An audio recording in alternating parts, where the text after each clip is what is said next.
He has more potential. Those were the exact words that came out of my father's mouth before he signed the contract that left the entire family store in my brother's hands. Walter didn't bat an eye. He didn't even look in my direction. He simply ran his hand through his beard, took a deep breath and signed as if he were closing an ordinary deal. And there, in the stuffy office where I spent so many nights adjusting spreadsheets and fixing systems, I realized what I probably had known for years. I would never be enough. Because I am a woman and he is a man. My name is Megan, and this is the story of how I was erased from the history of my own family. The family store has existed for 3 generations. My great-grandfather opened it, my grandfather expanded it, and my father kept it alive. Me. I saved it. When sales began to fall, I was the one who restructured the entire system, organized the finances, implemented marketing, and forged partnerships. In 2 years we took the store out of the red and doubled the revenue. But none of that mattered. Because to my father it was always a man's thing. Tyler, my younger brother, was always seen as the natural successor. Not by effort, not by merit, but by inheritance of gender. He never liked the store. He always thought it was boring dealing with tools, inventory, and suppliers. While I spent weekends cleaning shelves and learning about management, he went out with friends or slept until noon. Still, it was him to whom my father entrusted the future. It was him to whom he taught the secrets of the business, even though Tyler clearly wasn't paying attention. Before we continue with the story, I ask you to like the video and subscribe to the channel. This is very important to us. Thank you so much. The final straw came on a cloudy morning, when my father asked me to go with him to the lawyer's office. Just to review some papers, he said. When we arrived, Marvin, our longtime lawyer, was already waiting for us with a bundle of documents on the table. The will, the division of assets, the succession of the store. My heart raced. I wanted to believe that I would at least receive a fair share. But there, among legal terms and fine print clauses, was the verdict. Everything was to go to Tyler. The store, the building, the inventory, the emergency fund, even the office furniture. He has more potential, my father repeated as if it were an incontestable fact. I fell silent. I felt a knot form at the back of my throat. I didn't cry. I didn't argue. I simply looked at Marvin, who averted his eyes as if he knew that this was dirty business, yet had to follow orders. Do you have any questions, Megan? My father asked without looking me in the eyes. I wanted to scream. I wanted to turn the tables. I wanted to say everything that I had endured in silence for years. But I only took a deep breath and replied, everything is fine. Why? Everything was wrong. But at that moment my dignity was the only thing I had left. In the following days, Tyler began parading through the store as if he were the king of an empire. He started changing everything. He replaced the digital system with a notebook. He fired Linda, a loyal employee who had been with us for over 15 years. He hired incompetent friends. He changed suppliers and delayed deliveries. The inventory turned into chaos. Customers complained. Suppliers demanded answers. And my father? He watched everything in silence. Every now and then he would say, he needs to learn. But I saw it. He knew. He knew that Tyler was destroying everything I had so carefully built. And yet he said nothing. I didn't confront him. I didn't complain. I didn't try to sabotage. I just watched. While they were sinking, I gathered documents. Old emails. Financial reports. Records of satisfied customers. Before and after photographs. I had proof that I was the one who had saved that store. And more importantly, I had something they didn't know. Before the official signing of the contract, when my father handed me a draft saying, just take a look, I took advantage. He trusted my loyalty too much. He thought I would never question his word. But that night I requested a meeting with Marvin. I brought a recording of a conversation with my father made months earlier in which he said, if you keep growing the store, I promise your name will be on everything. It was all I needed. Under pressure, Marvin added an extra clause. A discreet addition hidden on the last page of the official contract. Something my father didn't notice in his haste to sign. When he handed over the final document for signing, in front of everyone, he thought he was erasing me from our history. But that last page said otherwise. They just didn't know it yet. And I wasn't in a hurry. The weeks that followed the signing of the contract were like watching a slow-motion fire. And the most tragic part was that no one tried to put out the flames. Tyler was turning the store into a spectacle of disorganization. The place I had helped rebuild had become a minefield of impulsive decisions, poorly trained employees and empty shelves. He was coming in late, leaving early, and still complaining about the stress of being the boss. There was one time I caught him sleeping in the office with the door unlocked and the store open. Another time I saw a loyal customer leave in tears after he said, "It's not his problem," if she needed a specific tool. And even with all that, my father still said, "He's adjusting." I swallowed every word with bitterness, but on the outside, absolute silence. My mother used to say that silence is a form of power. At that moment it was all I had. Marvin, the lawyer, had promised me discretion. The clause we had included was legally valid, but it required secrecy until the final reading, scheduled for 3 months later, a part of a formal succession process. Until then, the bomb would remain quiet, hidden in the last pages of the contract. And I acted as if nothing was happening. "Megan, I need you to balance the cash register again," Tyler said one day, tossing a bundle of disorganized notes onto my desk. "Sure," I replied with a toothless smile. He didn't know, but every receipt, every wrong number, every inventory mistake he made, I was documenting it. I was creating folders, attaching proofs, recording conversations. Not because I wanted revenge, but because I learned through hardship that men like him only respect one thing: irrefutable facts. Meanwhile, Walter seemed more and more exhausted. He never admitted it, but I could see in his eyes regret. He began to appear less and delegated everything to Tyler, and he started to avoid meetings with me. Perhaps out of shame. Perhaps because he knew deep down that he had made an irreversible mistake. But pride is a slow poison. And my father was used to swallowing everything, except his own pride. There was a Saturday when a customer called, furious, saying that he had received a box of the wrong screws, for the 3rd time. It was a major client, responsible for almost 12% of our monthly revenue. When Tyler answered, he said, "Look, if you're not satisfied, find another place." And he hung up. I stood there frozen. And for the first time, my father reprimanded him in front of everyone. "Do you know what you just did, Tyler? This man has been buying from us for 18 years. But Tyler just shrugged. "Relax, Dad. I've got everything under control." Everything under control. That phrase echoed in me for days. It was as if he lived in an alternate universe, where his mistakes turned into achievements and his failures signs of genius. I saw the same pattern I had recognized in other men who had come into my life. Too much confidence and too few consequences. That very night when the store closed, I went to the office and watched the security cameras.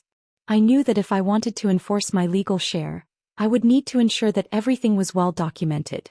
I made backups. I copied files. I wrote a complete report detailing everything that had changed since the transition of the store to Tyler. On the way home, I parked in front of the old spot where my grandfather had started the store. Now it was just an empty lot. But I remembered the stories. I remembered the pride with which my grandfather talked about how he built that place from nothing. And how he used to say, "The business stays with whoever takes care of it. Not with whoever is born a man. With whoever cares." That gave me strength. The following Monday I arrived early. Before everyone else. I made coffee. I organized the week's documents. The store was quiet, as if it were waiting for something. And perhaps it was.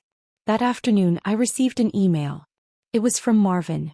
Subject: official reading of the succession contract, scheduled. Date set. 3 weeks away. He wrote, "Confirm your presence. The extra clause will be read as requested. Prepare yourself. This is going to surprise everyone." I closed the email and stared at the screen, immobile. The feeling was not one of victory. It was of justice arriving. Silent. Cold. Unstoppable. The next day, Tyler asked for my help to calculate the loss from the last mistaken orders. "You still know your stuff, don't you?" he said with an arrogant laugh. I grabbed the spreadsheet and replied, "Of course. I know all about it. More than you imagine." He laughed. He thought I was joking. But in 3 weeks he wouldn't be laughing anymore.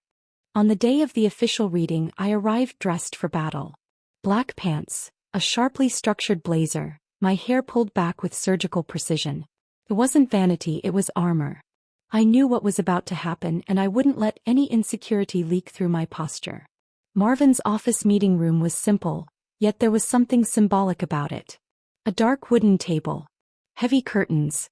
A lamp lit in the corner as if illuminating the exact moment when the truth would emerge from the shadows. Walter arrived first.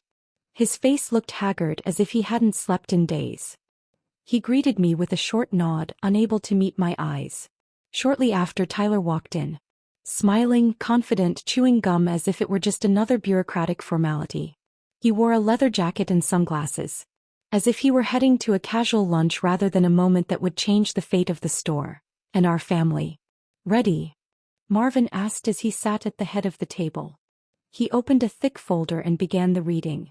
The initial clauses were predictable. Division of personal assets, bank accounts, insurance. Walter nodded. Tyler was distracted by his phone. I simply waited. Then came the important part.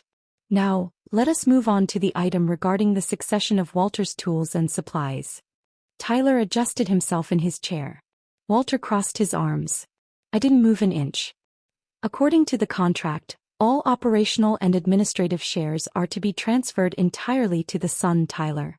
He smiled. One of those smiles that makes you want to erase it with a slap.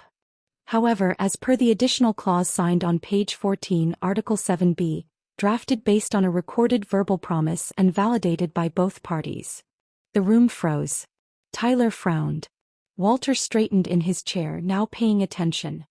It is hereby stipulated that 51% of the company's shares, and consequently the controlling interest, will be transferred to the daughter, Megan, as recognition for the proven responsibility in managing and valuing the company in recent years. Silence. Long. Heavy. Cutting. Tyler was the first to react. What? He stood up so quickly that his chair toppled over. He looked at Marvin, then to his father and finally at me, as if I had just stabbed his inflated ego. This is a lie. You can't do this. Marvin, with the calm of someone who had seen this scene before, simply replied. Everything is signed, validated, and registered at the city's notary office. It was a decision based on evidence and moral obligations verbally assumed. Legally, there is no contestation. Walter appeared as if he had taken a punch. He said nothing. He merely ran his hand over his mouth and stared at the table. A father defeated by his own reflection. Dad? Say something. Tyler shouted, his eyes wide. Walter hesitated, but finally murmured. She warned me, months ago. She said that if I didn't include her, I would lose everything. I didn't take her seriously. Yes. I warned him. With kindness. With respect. With time. But they confused my education for weakness. And now, they were reaping what they had sown. You set this up. Tyler pointed at me. You're sick. I'm prepared, Tyler. Something you never were. My voice came out firm. Without shouting. Without trembling. Because I didn't need to yell to be heard, anymore. Marvin closed the folder and stood up. As of today, Megan is the majority owner of the company. All administrative decisions are now hers. You two must sign the documents acknowledging the transition. We can conclude here. Tyler stormed out, slamming the door. Walter remained there, silent, looking at me with a mix of remorse and wounded pride. He wanted to say something. But he couldn't. And honestly, there was nothing more I needed to hear. That afternoon I went to the store. I took a deep breath as I walked through the entrance.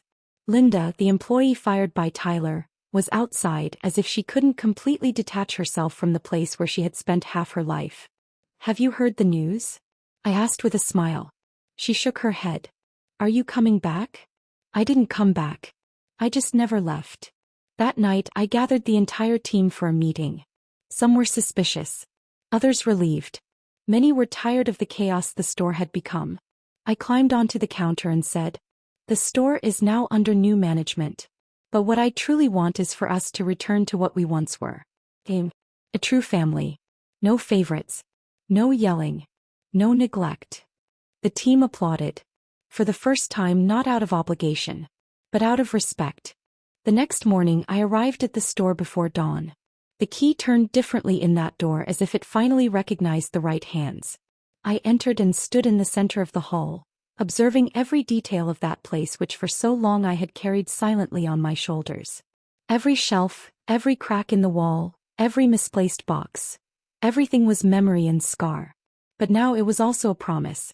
I spent the morning reorganizing. Not physically, not yet, that would come later. But mentally. I knew that it wasn't enough to merely recover the store. I needed to reinvent it. I needed to give it back the soul that had been ripped away in recent months when it became a toy in the hands of an arrogant heir. Tyler didn't show up that day, nor the next. In fact, he never returned. I later learned from others that he had asked our father for money to open his own store in another neighborhood. A modern version, he claimed. But no modernity can cover for incompetence. In 3 months his business sunk. 2 suppliers sued him. And in the end he simply vanished from the map. Too proud to apologize. Not brave enough to face failure. Walter tried to maintain some contact. He sent short messages. Congratulations on the renovation. Saw the new window display. Never an apology. Never an explicit acknowledgement. But I wasn't expecting that. Forgiveness didn't need to come from him. It needed to come from me. And it came. Not as a present to him. But as liberation for me. My focus was elsewhere now. I called Linda back. She came in with tears in her eyes, saying that she thought that chapter of her life was over. I smiled. We're still writing it, Linda. And you're a part of it. I hired a new team. I personally trained every employee. I restocked with suppliers who trusted me, not my last name. I updated the system, installed modern sensors, and put up a mural with photos of the team and customers. I transformed the store into a reflection of what I had always been. Resilient, real, functional, and invisibly strong. But the greatest transformation wasn't on the shelves. It was within me. Before I kept silent to maintain peace. Now I spoke up to preserve respect. Before I accepted emotional crumbs and waited for recognition. Now I recognized my own worth, and expected others to simply keep up. I began giving small interviews to local newspapers, talking about female leadership and family succession. One of them asked, "Do you feel that you have won?" I took a deep breath and replied, "I didn't win a war. I recovered what was rightfully mine. Victory is in not having to explain myself anymore." The store became a reference in the city. Old customers returned. New customers came by recommendation. Some women even stopped me on the street to thank me for representing something they never managed to do at home. And somewhere along the way I stopped feeling erased. On a sunny Sunday I sat alone in the office. It was the same space where my father had signed the contract excluding me from the history. But now everything was different. The walls were freshly painted. The chair was new. The air was light. I took the original contract, the one with the hidden clause, and read the last page again. Not because I needed to remember, but because I wanted to close that chapter with my eyes wide open. There it was written in clear terms. The management shall be transferred to Megan as the majority owner, directly responsible for the results, decisions, and strategic guidelines of the family business, recognized as a central figure in its growth and valorization. I carefully closed the document. Then I placed it in a box. And I took it to the basement. Not because I wanted to forget, but because I no longer had to prove anything. On the wall next to the safe I had a small plaque placed. It was simple, made of dark wood with golden letters. Simply read, "The business belongs to those who care for it." My grandfather would say that this is the true legacy. On the last Friday of the month I organized a get-together with the team. Pizza, music, laughter. No long speeches. But Linda, as always, got straight to the point. She stood up with a glass in her hand and said, "This store has had many owners. But today it has a leader. And that's why we're still here." Everyone applauded. I tried to hide my tears, but I couldn't. And for the first time I wasn't ashamed to show emotion. Because now emotion wasn't weakness. It was overflowing strength. That night, once alone, I closed the store, turned off the lights, and rested my head against the glass door. I looked at my reflection. For the first time it returned a complete look. I didn't inherit the store out of kindness. Nor by accident. I fought, I suffered, I waited. And when no one else believed, I took it back with the only weapon they could never take from me. The truth about who I am. What did you think of this story of revenge and justice? Leave your rating from 0 to 10 in the comments and tell me which moment was your favorite. Would you have done something differently? Subscribe to the channel, turn on notifications and don't miss any of our stories full of twists and impactful endings.